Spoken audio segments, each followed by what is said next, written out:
Time to make a smoothie. I'm gonna have the orange juice and wheatgrass, the stevia, the ground up flaxseed. It's the golden flaxseed, and hemp hearts, raspberries, and blueberries. Same as always. The only thing I'm doing new is the flaxseed.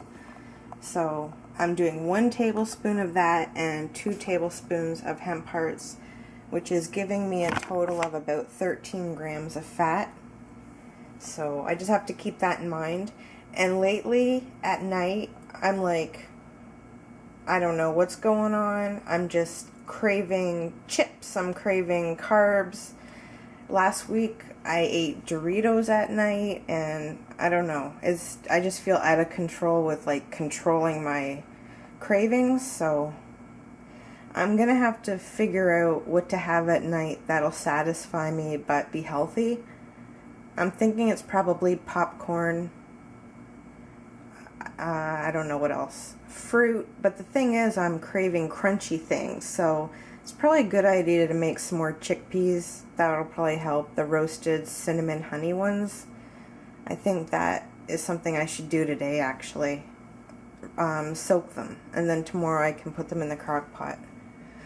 Yeah, I'm gonna do that. Okay, so I'm gonna get started and get this blended up because I'm super hungry at the moment. So much for the blueberries. I'm not going to put any in today because I poured the bag of raspberries and a big chunk came out, so that's plenty of fruit. I have a feeling I'm going to need to add water because that is a lot of fruit. It has a different color now that it's just raspberries. The consistency reminds me of like one of those Slurpees at 7-Eleven or any variety store where you can get different flavors of pop and make your own. Oh, it's a slush, I think it's called. I don't know. But the consistency is the same, and I love that. I should start making a little more of this, and then I can freeze some for the nighttime because it's like a frozen treat. And it keeps you, like you're sitting there eating it for a good, I don't know, 15 to 20 minutes, just sort of picking off the frozen parts and eating them. So that's probably a good idea to do at night too. That might help curb my cravings. Here is all of the fruit that I have left. Got 3 navel oranges and then some gala apples and some nectarines, which if you ever smell a nectarine, it's the best smell ever. They're not quite ripe yet though. So I'm gonna have an orange. They're really big. There was a time when I used to like cut the orange in 4, but then everything gets stuck in your teeth. So I started cutting right here around the core, and I'll pop that out. And then I have gloves that are strictly just for peeling oranges. I actually bought these at a paint store.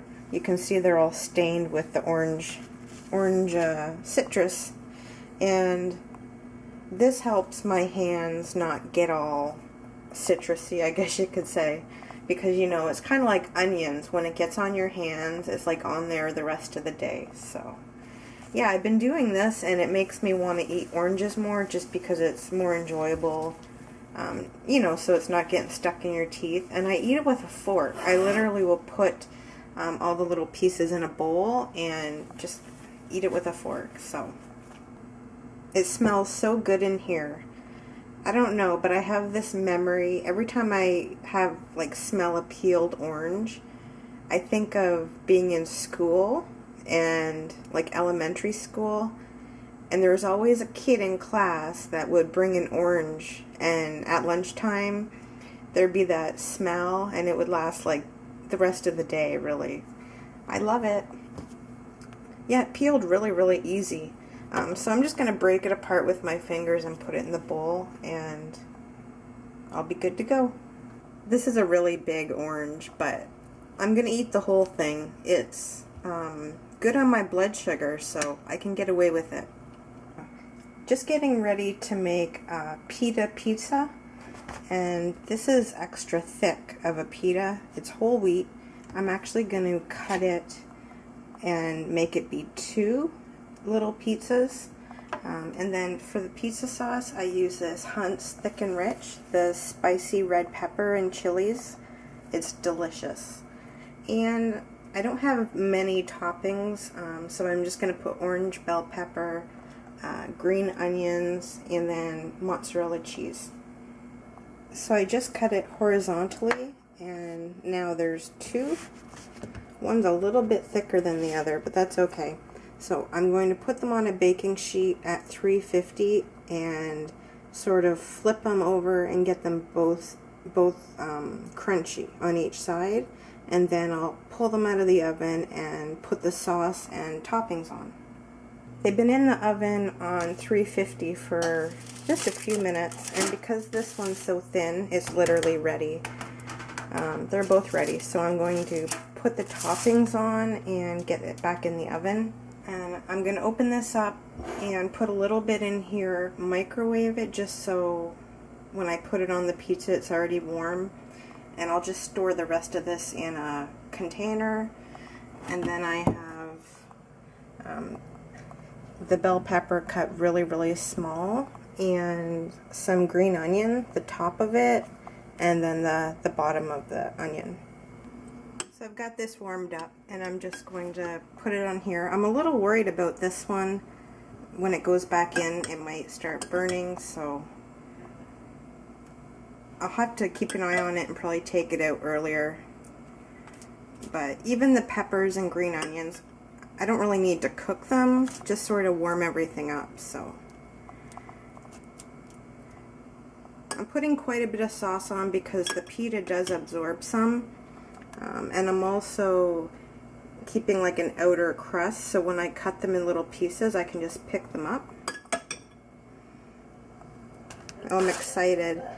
Nothing better than eating something you like, you know. I mean, it's not the healthiest because of the cheese, and this sauce here has some sugar in it, so, I mean, I could be healthier, but it's not too bad.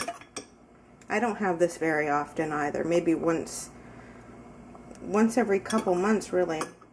Can't remember the last time I had it. Alright. So next I'm going to put on the orange bell peppers. And I'm just going to load it right up. The more vegetables, the better. If I had mushrooms, that would be awesome, but I don't. Or even different colored peppers. So it's like a vegetarian pizza, really. Alright, and then the green onion. I'm going to save some of the green part for on top of the cheese. Just makes it look kind of, I don't know why, it looks prettier, I guess you could say. Alright, so they're ready to go back in the oven. I actually turned it down to about 325, and I'll keep an eye on it, probably, I don't know, 5 or 10 minutes at the most.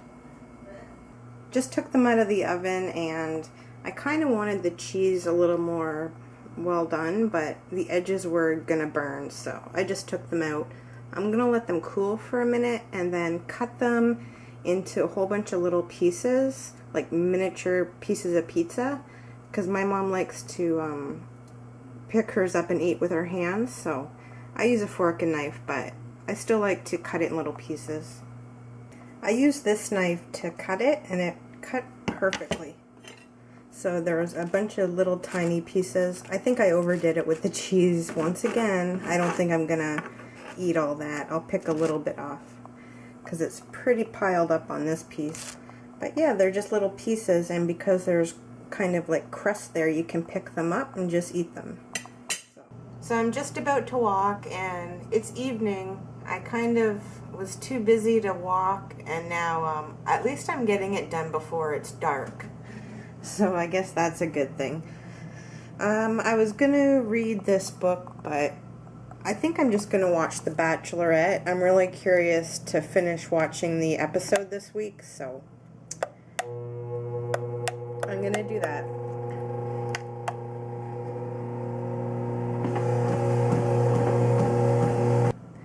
got it done. So hot in here. I don't have the air conditioning on, so it's like 77 degrees, something like that. But yeah, finally got it done.